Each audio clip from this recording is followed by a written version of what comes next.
Bulletin में भली car ख़बर वाकरीदासीं। चीन के टेराकोटा वार्नियर म्यूज़ियम के दौरे के मौके ते वज़ीर आज़म शहबाज शरीफ चयो आहे त अज़ीम क़ौमूं चीन जियां पंहिंजनि तारीख़ी विरसनि जूं हिफ़ाज़त कंदियूं आहिनि। वज़ीर आज़म पाकिस्तानी वफ़द सां गॾु चीन जे तारीख़ी विरसे टेराकोटा वार्नियर म्यूज़ियम जो दौरो कयो। वफ़ाक़ी वज़ीर ख्वाजा मोहम्मद आसिफ, एहसन इक़बाल, मोहम्मद औरंगज़ेब अताउल्ला तार, डॉक्टर मुसद्दिक़ मलिक, सरदार अवैस खान लगारी, राना तनवीर हुसैन भी दौरे के दौरान वज़ीर आज़म सां गॾु हुआ। दौरे दौरान शहबाज शरीफ ऐं पाकिस्तानी वफ़द के तारीख़ी विरसनि जे तहफ़्फ़ुज़, बहाली ऐं सयाहत के हथीअ जे हवाले सां ब्रीफिंग ॾिनी वई। वज़ीर आज़म म्यूज़ियम जे मुख़्तलिफ़ इलाक़नि जो दौरो कयो ऐं क़दीम चीनी तारीख़ी विरसनि जी ख़ूबसूरती ऐं चीनी हुनर जी तारीफ़ कई। उन मौक़े ते वज़ीर आज़म शहबाज शरीफ चयो त 200 साल अॻु मसीह जे चीनी कारीगरनि जो हुनर तारीफ़ जोॻो आहे। चीनी हुकूमत जे इन्हीअ तारीख़ी विरसे जी हिफ़ाज़त ऐं बहाली तारीफ़ जोॻी आहे। अज़ीम क़ौमूं चीन जियां पंहिंजे तारीख़ी विरसनि जी हिफ़ाज़त कंदियूं आहिनि। हुन चयो त चीन पंहिंजे महिनत सां दुनिया जे हर शोबे में पंहिंजो पाण खे वञरायो आहे। चीनी सदर शी जिनपिंग जे म्यूज़ियम जे दौरे जी दावत ते उनजो थोराइतो आहियां। पाकिस्तान तारीख़ी सक़ाफ़ती विरसे सां मालामाल आहे। शहबाज शरीफ चयो त पाकिस्तान में बि अहिड़ियुनि ई तारीख़ी जॻहियुनि जी बहालीअ खां पोइ उन्हनि खे सयाहती हंधनि में तब्दील कंदासीं। यादि रहे त गुज़िरियल ॾींहुं चीनी सदर शी जिनपिंग वज़ीर आज़म खे पंहिंजे आबाणे शहर शीआन में टेराकोटा वार्नियर म्यूज़ियम जो दौरो करण जी दावत ॾिनी हुई।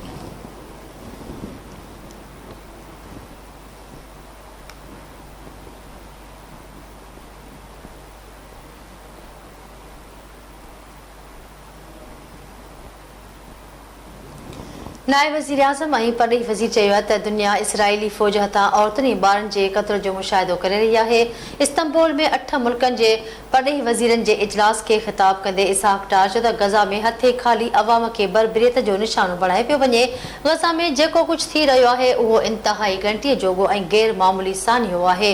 हुन चयो त गज़ा में जेको ज़ुल्म थी रहियो आहे उनजो तसवुर बि नथो करे सघिजे। 40,000 माण्हू शहीद थी चुका आहिनि। दुनिया औरतुनि ऐं ॿारनि समेत शहरनि जे क़त्ल जो मुशाहिदो करे रही आहे। हज़ारे फ़लस्तीनी ज़ख़्मी आहिनि या माज़ूरीअ खे मुंहुं ॾेई रहिया आहिनि। इमदादी काफ़िलनि ते हमला ऐं बॉर्डर ते क्रॉसिंग ते कब्ज़ो अंदानी इमदाद रोकण बराबर आहे। इसहाक डार चयो त इसराइली फ़ौज फ़लस्तीन जे वजूद खे निशानो बणाइण लाइ इस्पतालुनि ऐं अहम इंफ्रास्ट्रक्चर ते बमबारी करे रही आहे। सिहत जे आलमी इदारे मूजिबि गज़ा जे 36 इस्पतालुनि मां रुॻो 12 फ़ाल आहिनि। इंसाफ़ वारी आलमी अदालत इसराइल खे रफ़ा में फ़ौजी कार्रवाई रोकण वारे हुकुम ते फ़ौरी तौर अमल कराए।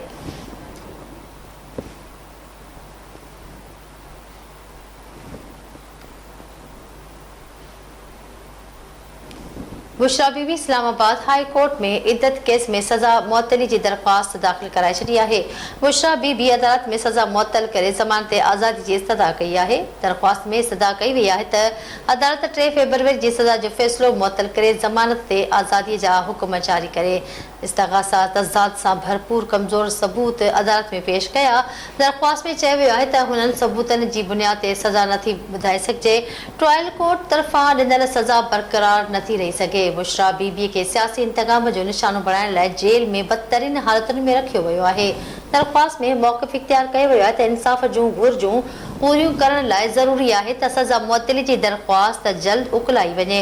PTI बानी जी ज़ाल बुशरा बीबी बैरिस्टर सलमान सफ़दर ज़रिए इस्लामाबाद हाई कोर्ट में दरख़्वास्त दाख़िल कई हुई।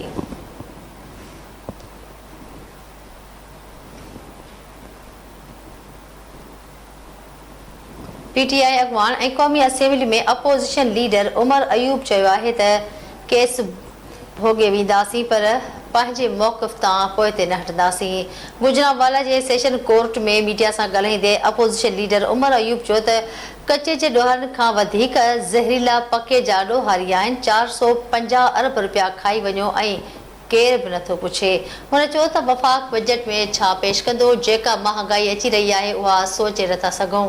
आज़ाद कश्मीर खे 3 अरब न ॾिना विया, उते जेको थियो उन ते दुनिया आङुरियूं खयूं। अपोज़िशन लीडर जो चवणो हो त बानी PTI बुशरा बीब ऐं शाह महमूद कुरैशी सभिनी खे आज़ादु कयो वञे। असां केस भोॻे वेंदासीं पर पंहिंजे मौक़िफ़ तां पोइ ते न हटंदासीं।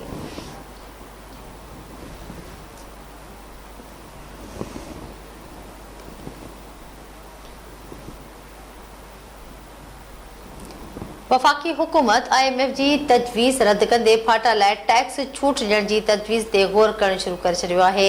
FPR जे ज़रिए जो चवणु आहे त ईंदड़ वफ़ाक़ी बजट में अॻूणे फाटा लाइ टैक्स छूट ॾियण जी तजवीज़ आहे। फाटा डेवलपमेंट लाइ दरामदी मशीनरीअ ते टैक्स छूट ॾिनी वेंदी। ज़रिए जो चवणु आहे त फाटा में कारोबार ऐं फैक्ट्रियुनि ते इनकम टैक्स, सेल्स टैक्स ऐं FD ते छूट हूंदी। फाटा लाइ टैक्स छूट मुआशी हालतुनि लाइ बहितर न थियण ते ॾिनी वेंदी।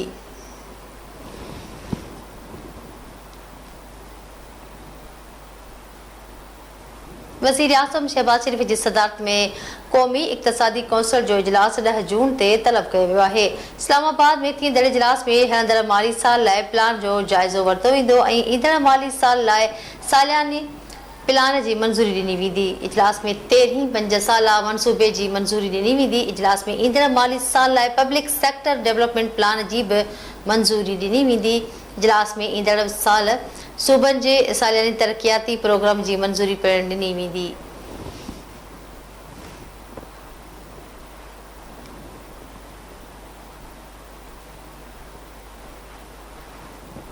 पंजाब असेंबली मां इज़त खे छीहो रसाइण बाबति मंज़ूर थियल बिल क़ानूनी बणिजी वियो आहे। वक़्ती गवर्नर मलिक अहमद ख़ान बिल ते सही करे छॾी आहे।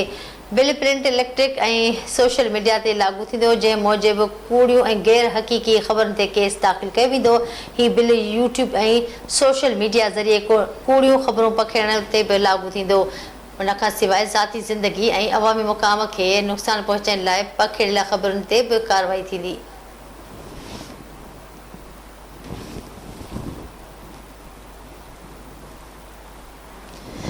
KP काबीना हाई कोर्ट जजिस लाइ गाॾियूं ख़रीद करण जी मंज़ूरी ॾेई छॾी आहे। वॾे वज़ीर अली अमीन गंडापुर जी सरबराही में काबीना जो इजलास थियो, जंहिं में हाई कोर्ट जे जजिस लाइ गाॾियूं ख़रीद करण जी मंज़ूरी ॾिनी वई। इन खां सवाइ काबीना कैल्शियम, एमोनियम नाइट्रेट ऐं पोटेशियम क्लोराइड खे बारूदी मवाद करार ॾियण जी बि मंज़ूरी ॾिनी आहे।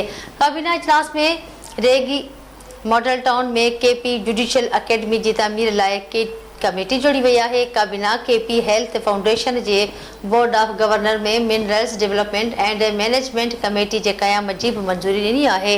इन खां सवाइ इजलास में पाकिस्तान बोर्ड ऑफ टोबैको जे ॿीहर क़याम समेत ख़ासि ॿारनि जे स्कूलनि जे उस्तादनि जी अपग्रेडेशन जो बि फ़ैसिलो कयो वियो।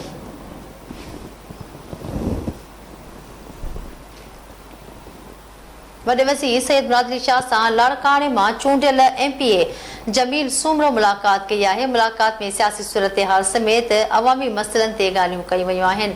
वज़ीर आला हाउस में थियल मुलाक़ात में MPA जमील सूमरो पंहिंजे तक जे मसइलनि खां वॾे वज़ीर खे आगाह कयो। उन मौक़े ते वॾे वज़ीर लाड़काणे जे मसइला हल करण जी ख़ातिरी कराई आहे।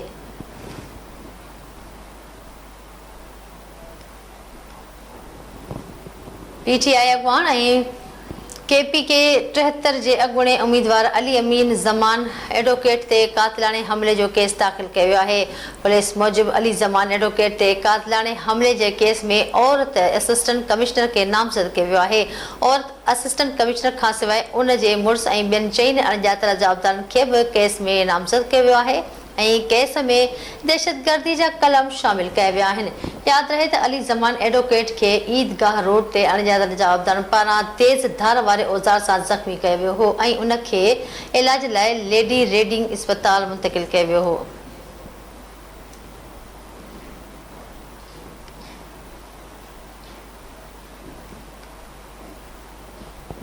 नेशनल फूड सिक्योरिटी जे तरक़ियाती बजट में 3 अरब 71 करोड़ इज़ाफ़े जो फ़ैसिलो कयो वियो आहे। फूड सिक्योरिटी जे बजट में 8 अरब 85 करोड़ मां वधाए 12 अरब 56 करोड़ करण जो फ़ैसिलो कयो वियो आहे। ईंदड़ माली साल सां फूड सिक्योरिटी जे 13 नवनि मनसूबनि लाइ 1 खां 95 करोड़ मुख़्तस कया विया आहिनि। ज़रिए जो चवणु आहे त ग़िज़ाई तहफ़्फ़ुज़ जे 21 पुराणनि मनसूबनि ते 10 अरब 61 करोड़ रुपया ख़र्च थींदा। जानवर जे मुंहं ऐं खीर जे बीमारियुनि ते बि ज़ाब्तो आणण लाइ 40 करोड़ रुपया रखिया विया। उन मनसूबे जे फ़ेज़ 1 में मजमूई तौर ते 4 अरब 15 करोड़ रुपया लाॻत ईंदी।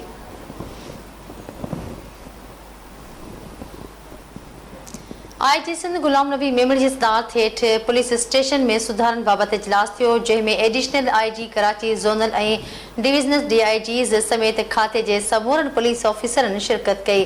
सेंट्रल पुलिस ऑफिस कराची में थियल इजलास में ऑपरेशंस एंड इन्वेस्टिगेशन खाते जे पुलिस ऑफिसरनि शिरकत कई। इजलास में पुलिस स्टेशन में तजवीज़ कयल सुधारनि बाबति अॻूणनि तजवीज़नि जो तफ़सीली जाइज़ो वरितो वियो। इजलास में शरीक कंदड़ ऑफिसरनि पुलिस स्टेशन में अहलकारनि बजट गाॾियुनि ऐं घुर्बल कैमरानि ते मुश्तमिल हिक जामे रिपोर्ट पेश कई, जॾहिं त IG पारां ज़िले सतह ते मौजूद अहलकारनि जो जाइज़ो वठी उन्हनि जी पुलिस स्टेशन में मुक़ररी मुमकिन बणाइण जी हिदायत कई। इजलास में IG सिंध गुलाम नबी मेमण हिदायत कई त प्राइवेट माण्हुनि खां पुलिस सिक्योरिटी वापसि वठी थाननि में मुक़रर कई वञे। हुन चयो त पुलिस स्टेशन में बजट जी तजवीज़ सां पुलिस स्टेशनूं माली तौर खुद मुख्तियार थी वेंदियूं। पुलिस स्टेशन जी बजट SHOs जी सवाबदीद ते इस्तेमाल कई वञे, जॾहिं त ज़िबानी हुकुम ते पुलिस एहलकारनि जी मुक़ररी खे फौरी तौर रोकियो वञे। IG सिंध हिदायत कई त हथियारनि जी नुमाइश कंदड़नि ख़िलाफ़ सख़्त कार्रवाई कई वञे। SHO जी मुक़ररी SSP जी सवाबदीद ते आहे। Inspector upper course like sub inspector ऐं मेहनती PG सवाबदीद ते बि आहे। Inspector upper course like sub inspector ऐं मेहनती ऑफिसरनि खे SHO मुक़रर कयो वञे। हुन वधीक चयो त DIGs SSPs DSPs ऐं SHOs पंहिंजी मौजूदगी खे यकीनी बणाइनि, जॾहिं त समूरा ऑफिसर 30 ॾींहनि अंदरि पंहिंजनि ज़िलनि में मॉडल पुलिस स्टेशन्स क़ाइमु कनि। 3 बहितरीन मॉडल पुलिस स्टेशन्स खे एवार्ड ॾिनो वेंदो। IG सिंध जो वधीक चवणु हो त ईद उल उज़ा जे मौक़े ते हिफ़ाज़ती इंतज़ाम बहितर बणाया वञनि। समूरा ऑफिसर ईद उल उज़ा ताईं चौपाए माल जे बाज़ारनि ऐं मुख्य रस्तनि ते हिफ़ाज़ती इंतज़ामनि खे यकीनी बणाइनि।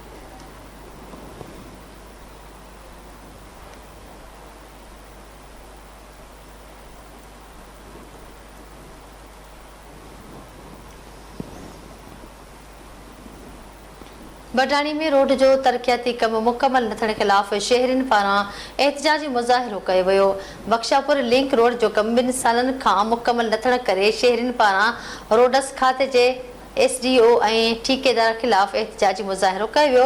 उन मौक़े ते शहरियुनि असगर खोखर एहतिजाजी मुज़ाहिरो कयो। उन मौक़े ते शहरियुनि असगर खोखर, मक़बूल, अब्दुल ख़ालिक भुट्टो, नवाज़ अली, रियाज़ अहमद भुट्टो ऐं ॿियनि जो चवणु हो त ठेकेदार वलीउल्लाह भुट्टो 2 साल गुज़री वञण बावजूदि बिडाणी बख्शापुर लिंक रोड जो कमु मुकमल न करे सघियो आहे, जंहिं सबबि शहरी मुश्किलातुनि खे मुंहुं ॾेई रहिया आहिनि।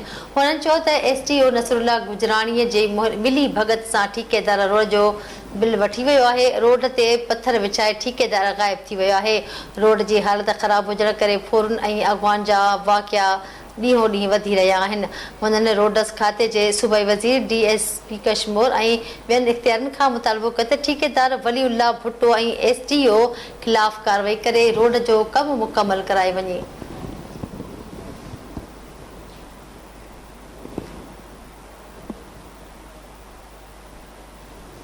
डिगड़ी में पानी जी खोट शिदत इख्तियार करे वई आहे। सवे एकड़नि ते पोखियल फसल तबाह थी विया आहिनि, जॾहिं त शहरी सख़्त मुश्किलातुनि खे मुंहुं ॾेई रहिया आहिनि। डिगड़ी शहर ऐं बहिराड़ी वारनि इलाक़नि में पाणी जी खोट सबबि वण, मिर्च, कमंद, भाॼियूं ऐं ॿियो फसल सुकी तबाह थी वियो आहे, जॾहिं त मुरीद डिस्ट्री, मुरीद माइनर, दंबालो डाउन, पोठो शाख, गोरचाणी माइनर, कंगूरो शाख जे पिछड़े में गुज़िरियल 1 महीने खां पाणी न पहुचण सबबि शाखुनि मां वारी उॾामी रही आहे। डिगड़ी शहर खे पाणी फराहम कंदड़ मुरीद डिस्ट्री में पाणी न हुजण करे अलाहाबाद कॉलोनी, मीर जान मोहम्मद कॉलोनी, मीर गुलाम हैदर टाउन, खेमनाथ कॉलोनी, उमरुद्दीन टाउन, राजा टाउन समेत केतिरा ई इलाइक़ा पाणी न हुजण करे मुश्किलातुनि खे मुंहुं ॾेई रहिया आहिनि।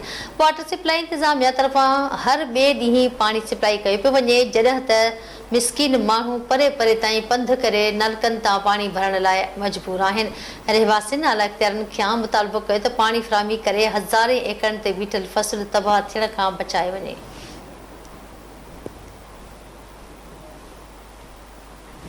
लाड़काणो में नौजवान बासर ख़िलाफ़ कार्रवाई न थियण ते कोर्ट ॿाहिरियां पाण मथां पेट्रोल हारे बाहि ॾेई छॾी। खेसि घंटीअ जोगी हालत में इस्पताल मुंतक़िल कयो वियो आहे। शहदाद कोट जे ड्रिब बाड़े वासी नौजवान साजिद अली द्रोही मुबैना तौर पुलिस तरफ़ां जुआ जो अॾो हलाईंदड़ बासर टको रिंद ख़िलाफ़ कार्रवाई न थियण ते शहदाद कोर्ट ॿाहिरियां पाण मथां पेट्रोल हारे आपघात जी कोशिश कई, जंहिं दौरान वारसनि पारां चांडका इस्पताल मुंतक़िल कयो। डॉक्टरनि पारां नौजवान जो 60 सैकड़ो सड़न जी तस्दीक कई वई आहे, जंहिंजो इलाज कयो पियो वञे। उन मौके ते आपघात जी कोशिश कंदड़ नौजवान जे वारसनि ॿुधायो त 6 ॾींहं अॻु डब मोहल्ला में जुआ हलाईंदड़ टकू रिंद ख़िलाफ़ नौजवान साजिद ब्रोही शहदाद कोट ए सेक्शन थाणे ते पुलिस खे शिकायत कई, जंहिं ते बासर टकू रिंद खेसि तशदुद जो निशानो बणाए ज़ख़्मी करे छॾियो हो, जंहिं ते नौजवान बासर ख़िलाफ़ कार्रवाई न थियण ते आपघात जी कोशिश कई आहे।